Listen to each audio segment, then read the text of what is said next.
드리겠습니다. 빌립보서라고 하는 새로운 서신서를 접했는데, 글쎄요, 성경을 아마 많이 읽으신 분들은 기억하실지 모르겠습니다만은 빌립보서라고 하는 책은 상당히 특이한 책입니다. 특별한 교리가 나오는 게 아니고, 특별히 꾸짖거나 우리의 세상적인 삶에 대해서 야단을 치거나 이런 게 아니라 상당히 어떻게 보면은 자유스러운 분위기에서 어떤 사랑하는 형제들에게 자기의 마음속에 있는 것을 이렇게 터놓고 대화를 나누는 그런 류의 아주 특별한 아주 개인적인 그런 서신서라고 할 수가 있습니다. 그래서 그런지 첫 번째 1절에 보시면, 물론 제목은 빌립보 사람들에게 보내는 사도 바울의 서신, 그래서 이 빌립보라고 하는 도시 이름입니다. 로마 시대의 도시 이름인데요. 영어로는 이걸 필립이라고 합니다. 필리피언즈라고 하는데, 이 필리피언즈 할 때 이 필립이라고 하는 단어는, 이름은 유명한 알렉산더 대왕의 아버지의 이름입니다. 근데 그 알렉산더 대왕의 아버지가 세운 도시예요. 그래서 그 이름을 따서 영어로는 필리파이라고 해서 우리말로는 빌립보 이렇게 해서 지금 도시 이름이 만들어졌고요. 철저하게 로마 아주 적인 분위기를 가지고 있는 그런 도시로 알려져 있었는데, 이 빌립보에 세워진 교회는 사도행전 16장에 보면 사도 바울이 하나님께서 환상을 보여서 이 아시아로 가지 않고 유럽 쪽으로 건너가게끔 이렇게 인도하셔서 그 환상을 보고 가게 돼서 세워진 그러한 교회죠. 그래서 바울에게 유일하게 선교 헌금을 몇 번에 걸쳐서 보내준 그러한 아주 특별한 교회입니다. 그래서 이 교회의 그 사람들에게 연보를 보내준 것을 보고 감사하면서 그 바울의 동역자인 그 에바 브로디도라고 하는 그 형제가 굉장히 많이 아팠는데, 그 아픈 것 때문에 그 빌립보 형제들이 막 고통스러워하고 기도는 하지만 아픈 것 때문에 힘들어하고 하는 것에 대해서 이제 에바 브로디도가 다 회복되어져서 기쁜 소식을 너희에게 전한다 하면서 그 편에 보낸 그 서신입니다. 그래서 아주 어떻게 보면은 친밀한 형제 간의 아주 우정을 나누는 어떤 그런 서신서 같은 아주 편하게 기록되어 있는 아주 특별한 형태의 서신서라고 할 수가 있는데요.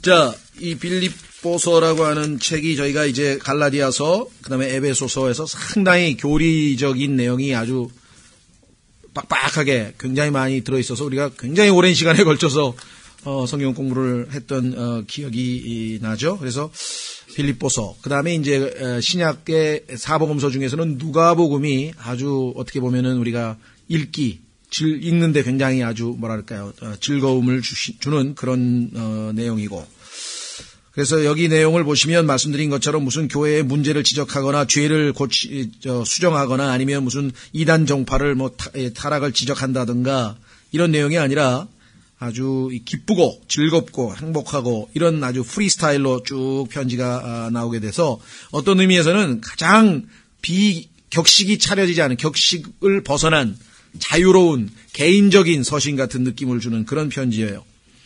그래서 그런지 주제가 기쁨입니다. 기쁨. 그리스도인들의 가장 큰 특징 중에 하나가 기쁨인데, 사실 하여간 이상해요. 그리스도인들이 안 기뻐한다는 게 성경적으로 성립이 안 되거든요. 기쁨. 근데 기뻐하라. 그 다음에 기쁨 해서 이 기쁨과 관련된 단어가 이 4장의 짧은 그 서신서에 무려 16번이나 반복되는데, 근데 이 편지를 쓰고 있을 당시에 바울의 처지는 어떠냐? 로마에 있는 감옥에 갇혀 있었어요. 아니, 감옥에 갇힌 사람이 뭐가 그렇게 기뻐할 일이 많아가지고 맨날 기뻐하느냐? 그리스도인의 기쁨은 여건이나 환경이나 상황에 따라서 주어지는 그런 기쁨이 아니기 때문에 그렇습니다. 어떤 기쁨인가 한번 확인해 보겠습니다. 느헤미야 8장. 느헤미야 8장에 가면은 주의 기쁨인데요. 느헤미야 8장.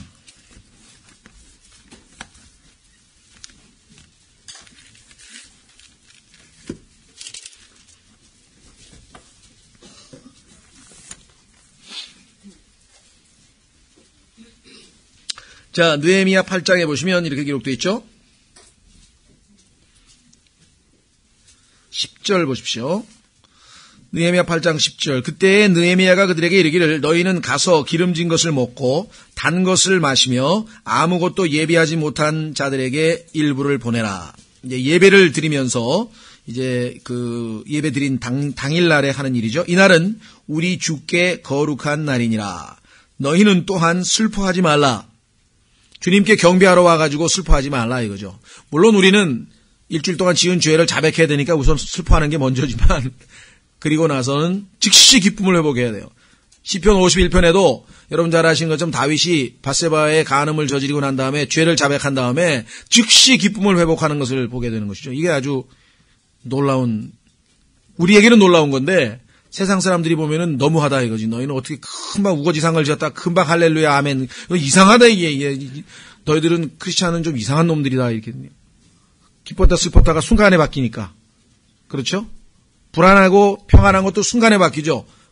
생각을 주님께 고정시키면 perfect peace고, 내 환경에, 내가 병에 걸렸으면 병에, 또는 경제적인 어려움을 겪고 있으면 그 경제적인 어려움에, 또는 인간관계가 다툼 관계에 있으면 거기에 그 생각을 하고 있으면 불편해지고 불안해지는 거고. 그 우리가 마음먹기에 따라서 생각만 주님께 고정시키면 어떠한 상황에서도 perfect peace를, 완전한 평화를 보장해 주시는 분이 예수 그리스도시잖아요. 여기 보시면 주를 기뻐하는 것이 너희의 힘이니라. 이 번역도 틀린 게 아닙니다. 왜냐하면 the joy of the Lord라고 하는 말이 그래요. 근데 하나님께서는 다행히 한국말이 아니고 영어를 최종 권위로 세워놓으셨어요. 그래서 이 the joy of the Lord라고 하는 말은 주를 기뻐한다 우리가. 그럼 힘이 난다 이거죠. 그런데 더 깊은 의미는 뭐냐면 주의 기쁨이 너희의 힘이니라. 나는 환경에 따라 내 기쁨을 왔다 갔다 해. 그렇죠? 예. 내가 만약에 좋은 일이 나에게 벌어졌다. 그렇죠? 내가 뭐 직장에서 승진을 했다. 막 기쁘다 이게. 근데 나는 승진을 못하고 딴 사람이 승진했다. 그럼 기쁨이 다 사라져버렸다 이 말이에요. 그렇죠? 환경에 따라 왔다 갔다 하는 게 우리의 기쁨이고, 그러나 주의 기쁨이잖아요. 주님이 소유하고 계시는 기쁨은 상황에 따라 움직이는 그런 기쁨이 아니거든요.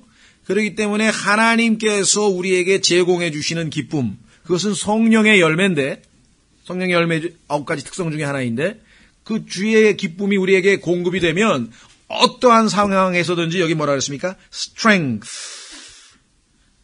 힘이 넘친다 이 말. 그죠? 그리스도인의 힘은 주님이 우리에게 제공해 주시는 기쁨에 달려있다. 그 기쁨을 소유하고 있었기 때문에 감옥에서 지금 남들이 보면은 쫄쫄 굶고 갇혀가지고 감옥살이 하면서도 지금 기뻐하라고 그냥 소리를 지르고 있는 거예요. 실제적으로 한번 가보겠습니다. 감옥에서 기뻐했나 안 했나. 이게 지금 우리는 말하고 행실하고 안 맞잖아요. 근데 바울은 맞아요. 실제적으로 감옥에서 기뻐하고 있어요. 한번 확인해 보겠습니다. 사도행전 16장.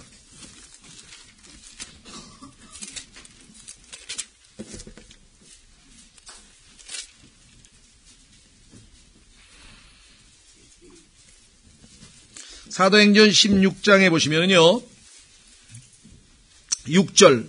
사도행전 16장 6절서부터 보면은 하나님께서 바울의 길을 복음 전파하는데 그 사역의 길을 인도하고 계신 것을 보게 됩니다. 이제 그들이 부르기아와 갈라디아 지방을 두루 다닌 뒤에, 거기가 소아시아, 지금의 터키 지역이죠.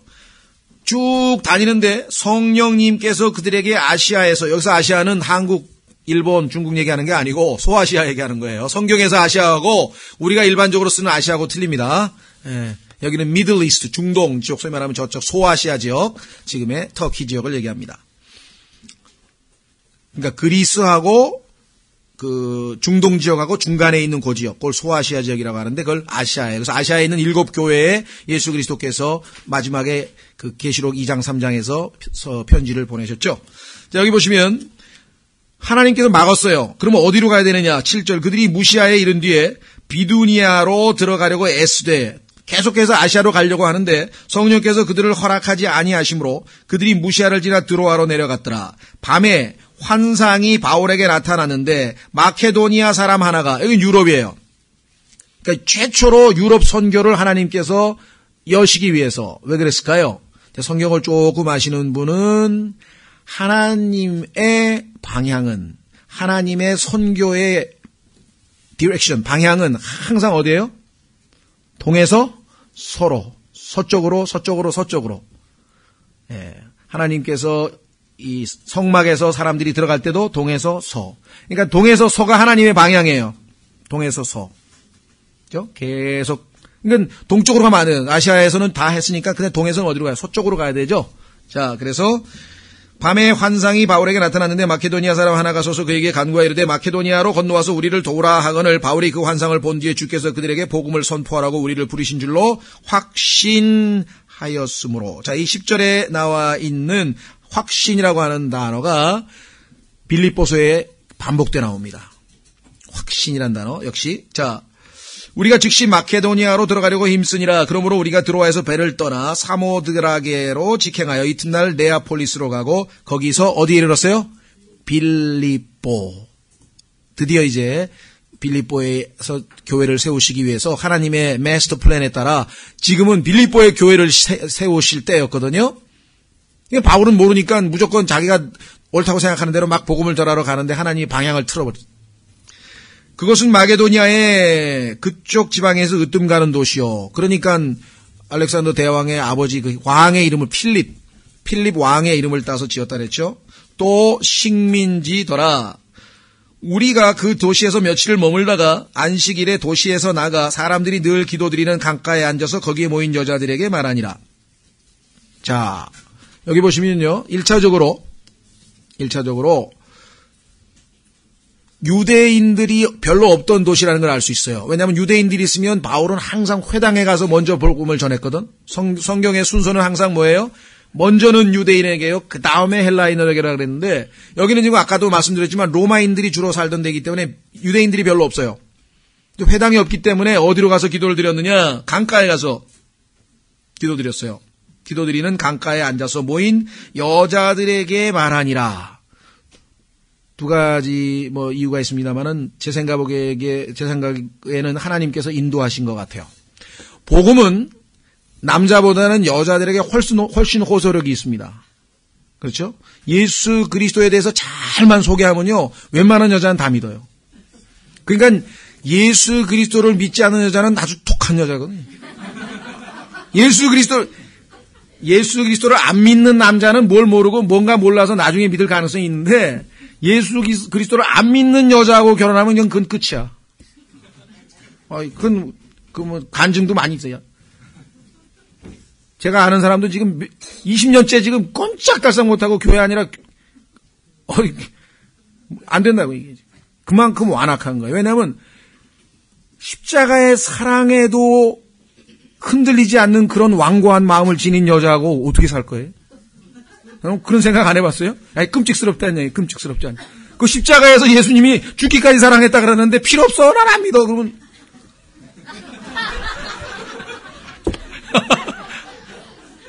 황당한 거예요. 그렇지 않아요? 죽기까지 사랑하셨다는데도 그 얘기가 난 너무 끔찍스러워. 제 생각에는. 예, 제 개인적인 생각인지 잘 모르겠습니다. 그래서 하나님께서 일단 여자들에게 먼저 가야 돼. 그래 여자들이 이제 남자에게 전도를 해야 되는 거 이게. 항상 그런 순서로 돼 있죠. 그래서 여기 지금 최초로 믿은 여자가 리디아라고 하는 여자예요. 우리말로 루디아라고 하는데 리디아. 그래서 서양 사람 여장들에 보면요, 이 리디아라고 하는 여자 이름이 굉장히 많습니다. 왜? 처음으로 예수님을 믿은 유럽인 여자이기 때문에. 그래서 여기 보시면 뭐라고 돼 있냐면요.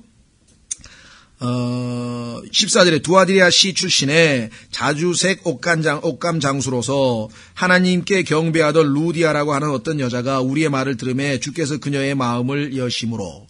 이게 벌써 마음이 준비되어 있기 때문에 바로 열어주셨죠. 그녀가 바울이 말하는 것들에 주의를 기울이니라. 그녀와 그녀의 집안이 침례를 받고 우리에게 간청하여 이르되 만일 당신들이 나를 주께 신실한 자로 판단하였거든 내 집에 들어와 거기 머무소서 하고 우리를 강권하더라. 자, 이렇게 하나님께 경배하는 올바른 마음 자세가 돼 있던 여자가 먼저 믿었고요. 그 다음에는 아주 이제 또 도저히 하나님을 믿을 것 같지 않은 여자도 이제 믿게 됩니다. 16절 우리가 기도하러 가다가 점치는 영에게 사로잡힌 어떤 소녀를 만나니 이 소녀는 점치는 것으로 자기 주인들에게 많은 이득을 가져다 주더라. 그 소녀가 바울과 우리를 따라오며 소리질러 이르되 이 사람들은 지극히 높으신 하나님의 종들로서 우리에게 구원의 길을 보여주는 사람들이라 하며. 그러니까 그 악한 영들도요 예수님이 누군지 다 알아봐요. 그래서 유신론자 나도 하나님을 믿어 그게 하늘나라로 데려다주는 보장이 아니에요. 너희가 하나님을 믿으니 그 다음 뭐예요? 나를 예수님께서 예수 그리스도를 믿어야만 구원이 가능한 거예요. 그러니까 유신론자 갖고는 안 돼.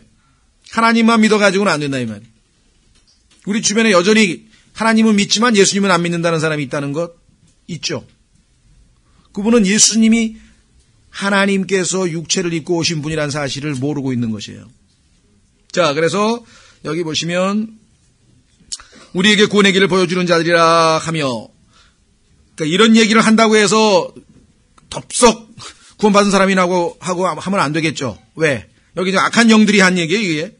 여러 날을 이같이 하거늘 바울이 근심하여 몸을 돌이켜 그 영에게 이르되 예수 그리스도 이름으로 내가 내게 명령하노니 그녀에게서 나오라 하매 그가 즉시 나오니라. 그녀의 주인들은 자기들의 이득의 소망이 사라진 것을 보고 바울과 실라를 붙잡아 장터에 있는 치자들에게 끌고 갔다가 행정관들에게 그들을 데리고 가서 이르되 이 사람들은 유대인들인데 우리 도시를 심히 어지럽게 하며 로마 사람인 우리가 받아들이거나 준수하기에 적법하지 않은 풍습들을 가르친 다음에 우리가 다 같이 일어나 그들을 대적하니 행정관들이 그들의 옷을 찢어벗기고 그들을 때리라고 명령하여 그들을 많이 채찍질한 뒤에 감옥에 가두고 간수에게 분부하여 그들을 안전히 지키라고 하며 간수가 이러한 분부를 받아 그들을 안에 있는 감옥에 밀어놓고 그들의 발을 착고에 단단히 채우니라. 쇠사슬로 묶었어요. 그런데 어떻게 했습니까? 22절, 25절에 한밤중에 온몸이 쑤셔오겠죠. 두들겨 맞았지, 뭐 피는 나지. 그러면 아마 김용무 형제처럼 하나님 이럴 수가 있습니까? 내가 복음을 전했는데 복음 전한 사람에게 이럴 수가 있습니까? 그런데 복음 전한 사람들은 예외 없이 다 이렇게 박해를 받았거든요. 근데 그 사람들이 그럼 다 한결같이 처음부터 믿음이 좋았냐? 아니에요. 다 불평을 했다고. 아니 어떻게 복음 전하는 사람을 이러실 수가 있습니까? 복음 전하러 갔는데 아내 부인 죽고 자식 죽고 그냥 완전히 그냥 비참한 모습이 된 사람이 여럿 있어요. 그 사람은 처음에 다 항변을 했어. 그건 당연히지. 당연한 거죠. 그러나 하나님께서 진정하라 이게 진정하라 이게. 내 말을 좀 들어보라 이게. 가만히 바울이 생각하니까 자기는 누구예요? 예수 그리스도를 믿던 자들을 영장 가져가서 잡아다가 막 족치고 때리고 막 박해하고 자기가 하던 짓이 그거거든요. 가만히 생각하니까 하나님은 심은 대로 거두시는 분이시구나. 얼마나 감사해. 하나님 말씀이 맞구나. 그렇죠? 그런데 하나님께서 그 정도에서 그치고 혼자도 아니고 옆에다가 또 친구까지 붙여줘가지고 둘이서 신라하고 둘이서 말이야. 얼마나 또 간증이 많았겠어요. 감사하다 그러고 막 그냥 찬송이 저절로 나왔어. 한밤중에 바울과 실로가 기도하고 노래로 하나님을 찬양하며 죄수들이 그들의 말을 듣더니 그렇죠? 그래서 하나님께서 그냥 기적이 일어나가지고 막 지진이 나면서 이제 그 유명한 빌립보 간수 유명한 구절 성경에서 31절 그들이 이르되 주 예수 그리스도를 믿으라. 왜 그리스도란 말을 개역성경에서 빼버렸는지 이해가 안 가요 저는. 그래서 거울 지하철마다 이렇게 보면 어느 교회 층 해가지고 거기다 밑에서 성경 구절이 주 예수를 믿으라 너와 그러면 너지 그냥 이렇게 딱 치고 그리스도를 집어넣고 싶은 마음이 굴뚝 같은데 그렇게 치라고 이렇게 그리스도 빠졌습니다. 주 예수 그리스도를 믿으라. 그리하면 내가 구원을 받고 내 집이 구원을 받으리라 하며 이렇게 해서 이 빌립보 간수의 집안이 결국 이제 구원 받았죠. 지진 났는데 괜찮다. 안 도망갔으니까 괜찮다 그래가지고 막 그 간수가 자결하려다가 아이고 감사해서 온 집안이 다 구원 받아서 아까 그 우상 숭배했던 그 악한 영이 들어가 있던 그 여자 또 구원 받았어. 루디아 구원 받았어. 그 사람들이 모여서 세워진 교회가 빌립보 교회. 그게 빌립보 교회예요. 자, 그래서 빌립보서는 어떻게 되어 있는가 좀 짤막하게 말씀드린 것처럼 첫 번째는 기쁨, 기뻐하라, 기쁨, 기뻐하라 이런 얘기가 자주 반복해서 나온다는 것. 두 번째는요, 자신이란 말이 나와요. 확신. 확신이란 말이 어디 나오냐 한번 보세요. 6절. 너희 안에서 선한 일을 시작하신 분께서 그리스도의 날까지 그 일을 이루실 것 바로 그것을 확신하노라. 그렇죠? 14절에도 주 안에 있는 형제들 가운데 많은 이들이 내가 결박당한 일로 인해 확신을 갖게 되어. 확신. 25절. 이같이 확신함으로 너희 믿음의 진보와 기쁨을 위하여 내가 너희 모두가 함께 거하며 머무를 것을 아노니. 그래서 확신에 찬 그런 서신서라고 하는 것을 우리가 알 수가 있습니다. 그래서 이와 같이 기뻐하고 확신에 찬 그리스도인에게 바울은 너희에게 있게 될 이득, 너희 그런 하나님 안에서 짜증내고 불평하고 맨날 이런 식으로 신앙생활하는 사람들은 맛볼 수 없는 이득, 개인, 얻는 거, 이득. 기쁨에 차서, 확신에 차서 예수 그리스도를 따르는 그리스도인들에게 하나님께서 제공해 주시는 이득, 이익, 개인이라고 내가 얻는 거. 그것이 무엇인가? 첫 번째는 뭐냐면요. 우리가 기대하는 것과는 달리 죽는 겁니다. 여러분들, 죽는 게 이익이나? 보세요. 죽는 게 왜 이익인가? 빌립보서 1장 21절.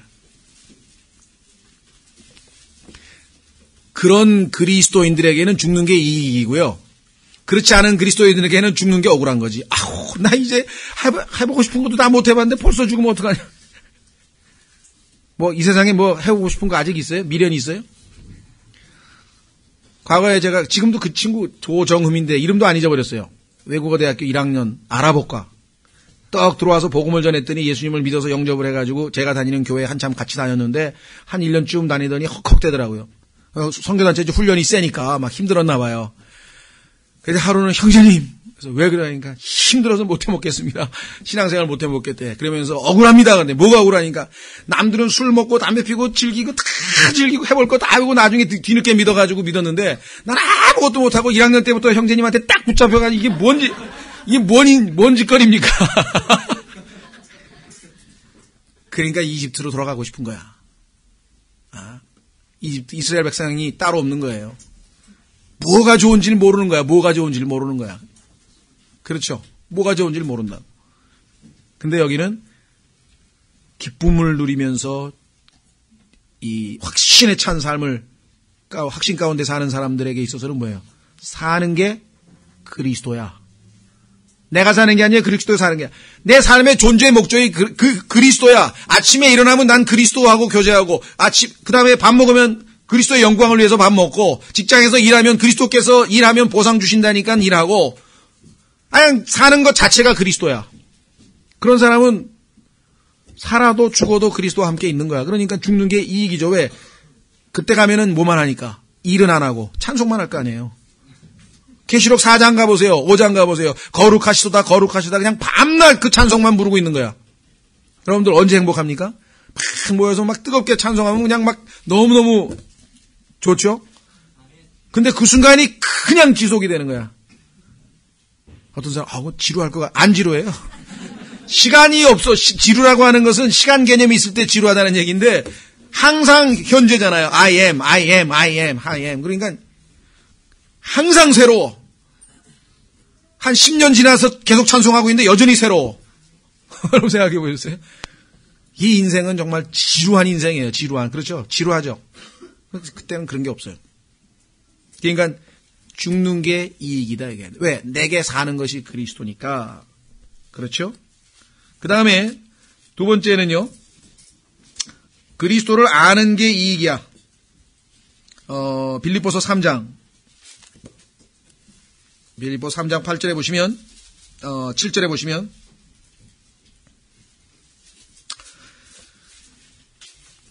그러나 무엇이든지 내게 이득이 되던 것들을 곧 그것들을 내가 그리스도를 위하여 손실로 여겼으며 거꾸로잖아요. 세상 사람들은 그게 이익이라 그랬는데 그리스도인들은 그걸 손실로 여겼어. 그게 뭔지 아십니까? 바울의 가문, 바울의 지적인 능력, 바울의 학력, 그렇죠? 바울이 가지고 있었던 세상 사람들이 부러워하는 거 있잖아요. 돈, 권력, 명예, 학력 뭐 이런 거. 바울의 이력서를 보면 그냥 위에서부터 아래까지 막 촤 삐까번쩍하게 쭉 이걸 다 손실로 여겼다는. 왜? 그게 예수 그리스도를 아는 것을 방해하기 때문에. 근데 예수 그리스도를 아는 지식이 어떻다고요? 게인. 그게 진짜 이득이니까. 여기서 있잖아요. 8절. 참으로 확실히, 여기도 확실히란 말 또 나왔네요. 모든 것을 손실로 여김은 그리스도 예수 내 주를 아는 지식이 매우 뛰어나기 때문이라. 자, 여기서 지금 두 가지 해석이 가능하다 그랬죠? 그리스도 내 주를 아는 지식, knowledge of Christ. 그러면 그리스도에 관한 지식, 그리스도를 알아가는 지식, 첫 번째. 그러나 두 번째는 더 심오한 뜻이 있어요. 예수 그리스도의 지식이 매우 뛰어나기 때문이야. 내가 알고 있는 지식, 이 세상에 있는 모든 노벨상 수상자가 다 총동원해서 가지고 있는 슈퍼컴퓨터에다 저장해 놓은 그 지식, 그거는 세포 하나를 예수님이 만드신 지식하고 비교도 안 돼. 그리스도의 지식은요, 예수 그리스도의 지식은 엄청난 지식이에요. 예? 생각해 보셨어요? 그러니까 여긴 지금 두 가지라 그랬어요. 우리가 예수님을 알아가는 그 지식이 더 고상하다. 그거 틀린 말 아니에요. 그러나 여기에서는 더 깊이 들어가면 그리스도의 지식하고 그리스도가 가지고 있는 그 엄청난 지식하고 내가 가지고 있는 그 알량한 학력하고 뭐 명예하고 뭐 그 몇 가지하고 비교가 되겠어요? 근데 그리스도의 지식을 성경을 통해서 우리가 얻게 된다. 그렇죠. 어떻게 하면 죄를 이길 수가 있는가? 어떻게 하면 죄인이 하나님의 아들이 될 수 있는가? 어떻게 하면 온 우주를 창조하신 그 하나님의 마음을 움직일 수 있는가? 어떻게 기도하면 하나님이 내 기도를 응답 안 하고는 못 베기시는가? 이런 지식들이 여기 다 써 있다고. 예? 그리스도의 지식. 그뿐이 아니라 더 놀라운 것은, 자, 상급을 놓고 우리를 기다리고 계시네요. 자, 어떤 게 우리에게 주어질 이득이 뭐냐? 이 세상에서 우리가 어떤 누리는 그런 눈에 보이는 어떤 풍요로움, 그건 나쁜 거 아니에요. 하나님 우리에게 주시면 우리가 마음껏 인조이할 수 있다고 성경에 써 있어요. 모든 것을 우리에게 주셔서 인조이하게 하시는 하나님께 감사하라. 하나님을 신뢰하라. 디모데전서 6장에 써 있어요. 그러니까 그리스도인이 뭐 하나님이 재산을 주시고 뭐 모든 뭐 명예도 주시고 직장에서 뭐 이렇게 높임을 받고 그건 나쁜 거 아니에요. 그게 목표가 되면 안 되지. 그냥 하나님이 나에게 주셔서 그냥 부산물로 그냥 이렇게 들어오는 거죠. 그러나 초점은 항상 어디로 가 있어야 돼요? 예수 그리스도를 바라보는 거예요. 여기 써 있죠. 보십시오. 12절. 빌립보서 3장 12절. 나는 내가 이미 도달한 것처럼 여기지 아니하며 이미 완전한 것처럼 여기지도 아니하고 다만 그리스도 예수님께서 나를 붙잡아 이루시고자 하신 그것을 붙잡으려고 뒤따라가노라. 목표가 딱 있어요. 예수님께서 서 계셔. 피니시 라인에.